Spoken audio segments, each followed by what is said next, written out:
Welcome to another edition of 42 Straight Years In. On my crackhead update. I was going to do another crackhead update, but I just left from outside. I went through one of the exit doors. It's a bus stop. And the Super Crip was getting off the bus. The 31 Bachman Lake bus run right by this apartment unit. It's the only bus that go through here. And he's getting off the bus. So he see me standing over across the street in the parking lot. And he walks over. And he said, he just come from the bank. He said he had to go to the bank and draw out $10,000. I asked myself, you mean you walk around here with $10,000? He said, man, I got it in my Jordans, man. I said, man, that's a lot of money. I said, what is it? He said, man, it's $1,000 bills, man. I ain't got but 10 of them. I said, man, they don't even make $1,000 bills no more. I said, they been discontinued 5. He said, man, I'm from the west side, man. We got $1,000 bills over there. You broke ass Texas people, y'all ain't got nothing on my mama, man. Y'all ain't got no money over here. I'm from Cali, man. We got money over there, man. We got plenty of money. I mean, this man here this man ain't got a pot to piss in and one to throw it out of. Some kind of way, his old lady probably getting a government check, and she on housing, so he got money to spend on clothes. Most likely, he probably getting a crazy check himself. He always got some old blue ass clothes on. I said, man, they don't even make $1,000 bills. I said, man, I can put it up right here on my phone and show you. He said, man, that's a Texas phone, man. They ain't what they got in Cali. They got it in Cali.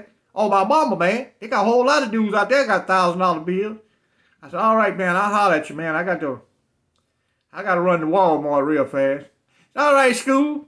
Man, you be straight, man, on my mama, man. If you get in any problem, you call me, man, and I'll send the boys on my mama. That's my crackhead update.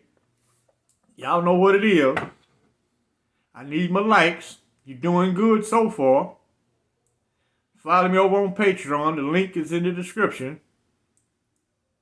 It don't cost you a dime to give me a like. It's free. All right, let's ride, y'all. This is circa 1978 at the Ramsey unit. I've said in previous videos, I worked in the count room for 6 or 7 months with Wildcat. And at this particular time, Wildcat went to Huntsville for some type of meet. So when Wildcat is not there, Bear runs the prison. So the chain bus pull up, and I go out to the chain bus. He's sitting in the warden's office. So I go out to the chain bus by myself. And I got to pick this guy's record up. And the chain bus driver verify who this guy is, who he's dropping off at Ramsey. Because back in the day, then a lot of people, they only had 14 prisons. So people wasn't just getting transferred to prison. People wasn't just coming to prison like it is now. Every time a bus pull up, 15, 20 guys being transferred from this prison to that prison. It wasn't like that then. Well, anyway, this guy get off the bus. And I walk over there, ask him his name and number. He tell me. And they hadn't started handcuffing. There's no handcuffs. So take him on in, take him to the chain room, and place him in the chain room.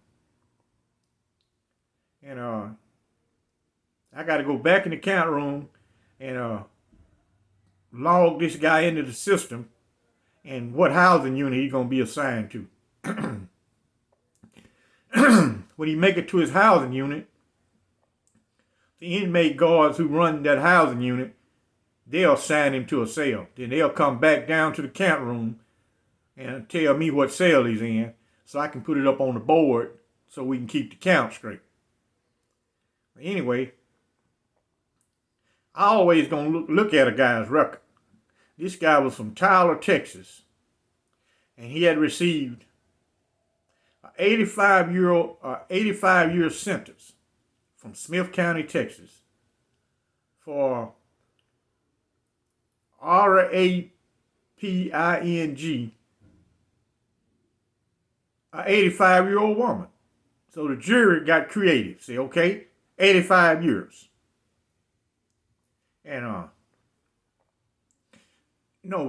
Texas prison, even during that era, they didn't hold you accountable for what offense you committed on the outside. They judge you on what you did on the inside. And I hardly ever seen them take it personal on what crime a guy committed, because there's some guys got horrible crimes, and I don't see nobody take it personal against these guys. So that means Cat is not there. So he gonna be interviewed by Bear. Now Bear read this record also. And I never see this guy show no personal interest in no convict. I don't never see him do it. And he called him in, he told me, say, hey, go down and get that guy out of the chain room. So I go get him. And bring him back. Take him in there to see Bear. Bear look at Bear, say, I see you from Tyler, Texas, man. He said, yeah, man, I'm from Tyler, Texas. I'm from East Texas. He said, damn, man, you got 85 years? He said, yeah, I got 85 years, man. He said, I got it on appeal. Bear look on there and say, but I see where you admitted to the crime, you signed a confession. That guy say, he get fly with Barry. Say, I don't know why you in my business. Don't worry about what I did in my case. Barry looked at him. He said, say, man, that old lady could have been my mama, man. He said, you ever thought about that? That could have been somebody's mama, man. That was somebody's mama. You ain't got no empathy. He said, we ain't going to show you no empathy here. The dude said, man, I ain't looking for none, man. I committed my crime. I do my time. He said, you ain't going to even make it here at Ramsey. He said, I'm going to fix it where you ain't going to even make it here. He said, I guarantee you ain't going to make it. And he don't say nothing. He looking at how big Barry is. And he said, I better keep my mouth closed. So anyway, he real light skinned. He look Hispanic, but he black. And I signed him to 4 wing instead of 7 over there where I live at. It was no room, so I signed him to 4 wing. And as taking him down the hallway, I'm walking with him to show him where 4 wing is at.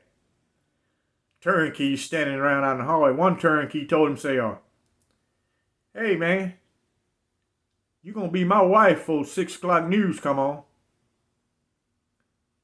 You look at that dude, he said, yeah, you gonna be my wife for 6 o'clock news come on. I guarantee you that. For 6 o'clock news, you gonna be my wife. He said, I've been waiting on a fat boy like you. And he tell me, he said, say, man, that guy I was talking to, I need to go back and see him, man. I said, oh, all right, I don't know if he'll see you now. I said, but I'll take you back down now. I said, I don't know if Bear want to talk to you. I said, you might not want to talk to Bear. I told him, I said, say, man, I'm going to tell you a secret. This guy ain't nice as you think he is. I said, he went easy on you. You ain't seen shit, man. He said, man, I want to go back and talk to him. I said, all right. So I tell him to wait in the hallway. I go in there and tell Bear, I say, hey, man, that fool going down the hallway, and turnkey walked up and tried to kiss this fool. Told him he gonna belong to him. I said, he even got scared. Now he want to talk to you again. Bear said, bring him on back in here. He got him in there. He said, what's wrong, man? How you like Ramsey? He said, man, why this man try to kiss me, man? He said, shit, you's a hoe, that's why. He said, you didn't care nothing about that old lady? We don't care nothing about you. He said, be tough, just like you was on that old lady. He said, be tough on that turnkey.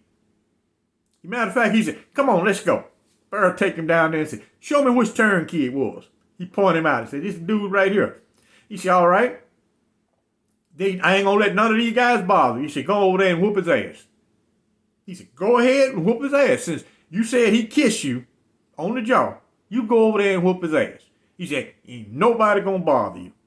He told all the turnkey, all y'all get back, get on the other side of the barricade. And he locked it.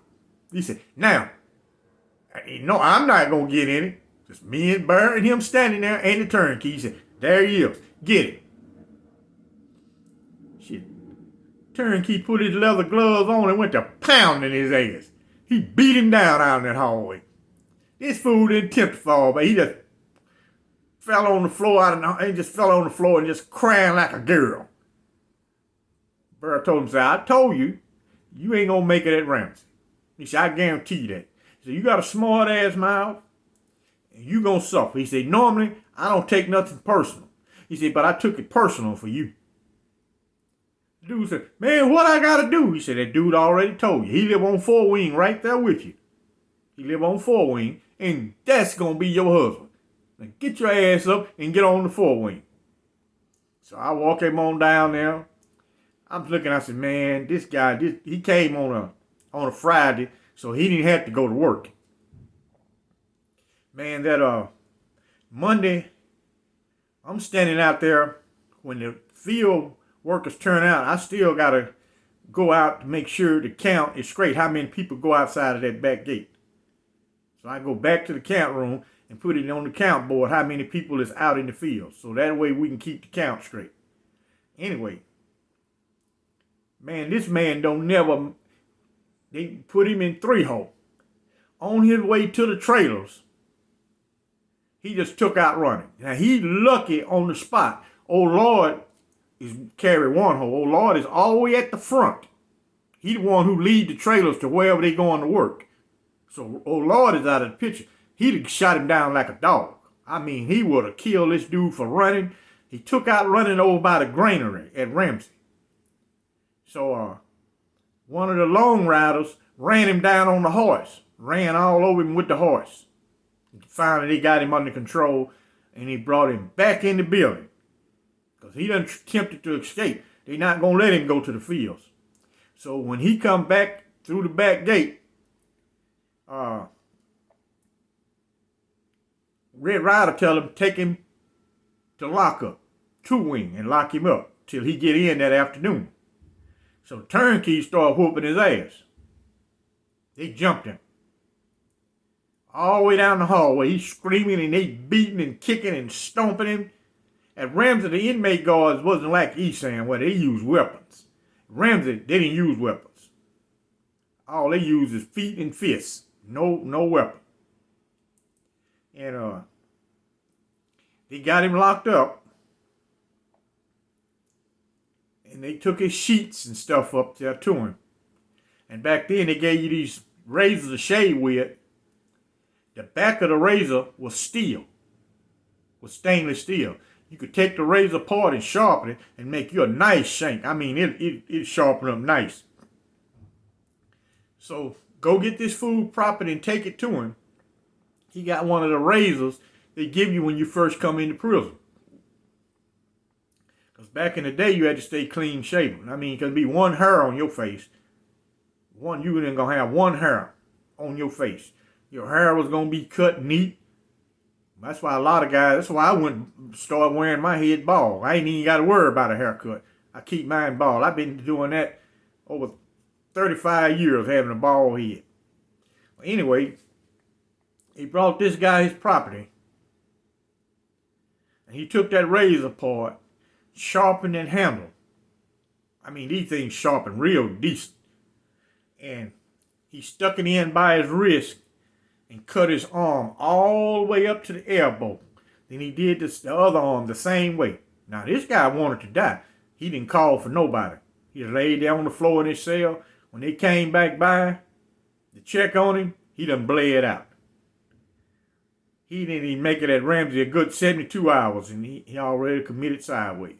Now, Texas got a lot of inmates commit suicide. A lot of inmates. The average over 30 a year committing suicide. A lot of people just cannot handle it. And that's the saga of a guy trying to get fly with bear. Now, the same thing was going to happen to him regardless. If he didn't talk fly to bear, same thing going to happen. Ramsey was Booty Bandit City. If you couldn't hold your own there, I feel sorry for you. There's so many guys there can fight. It's a fighting prison. Hell, they stay in top physical shape. They got punching bags, speed bag, boxing glove. They love, the cat love fighting. So you can fight anytime you want to, except fighting in the schoolhouse, the church house, in the child hall. He'll tell you that when you first come to Ramsey. Those 3 places, you better not fight. If you do, you'll suffer some hell of a consequences.